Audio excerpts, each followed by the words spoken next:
નમસ્કાર, થર્ડ આઈ એક્સપ્રેસમાં તમારું સ્વાગત છે। મારી ચેનલને લાઈક, શેર અને સબસ્ક્રાઇબ કરશો। તળાજા નગરપાલિકાને મળેલા 78 લાખના જેટિંગ મશીન સહિતના સાધનોનું લોકાર્પણ આજરોજ તારીખ 15 માર્ચ 2024ને રવિવારના સાંજે 6 કલાકે તળાજા નગરપાલિકા ખાતે ગુજરાત સરકાર દ્વારા આપવામાં આવેલા અંદાજે ₹78 લાખના જેટિંગ મશીન સહિતના આધુનિક સાધનોનું વિધિવત રીતે લોકાર્પણ કરવામાં આવ્યું હતું। આ પ્રસંગે તળાજાના ધારાસભ્ય ગૌતમભાઈ ચૌહાણ, તળાજા નગરપાલિકાના પ્રમુખ હેતલબેન રાઠોડ, તળાજા શહેર ભાજપના પ્રમુખ આઈ.કે. વાળા, રમેશભાઈ બાલિયા તેમજ વિરોધ પક્ષના નેતા ઇરશદભાઈ મલિક સહિતના નગરપાલિકાના નગરસેવકો અને આગેવાનો ઉપસ્થિત રહ્યા હતા। નગરપાલિકાને મળેલા આ જેટિંગ મશીન અને અન્ય સફાઈ સાધનોથી તળાજા શહેરમાં ગટર અને સફાઈ સંબંધિત દૈનિક કામગીરી વધુ સરળ, ઝડપી અને અસરકારક રીતે થઈ શકશે તેવી આશા વ્યક્ત કરવામાં આવી રહી છે।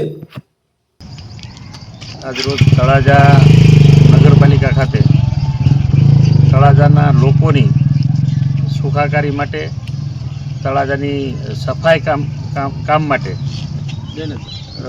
ડ્રેનેજના જે કાંઈ મશીનો એ જેટિંગ મશીન અને બીજું એ પણ સફાઈના ગટરમાંથી ગાળ કાઢવા માટેના મશીન એ સરકારશ્રીએ 78 લાખના ખર્ચે તળાજા નગરપાલિકાને એ સુપરત કરેલા છે।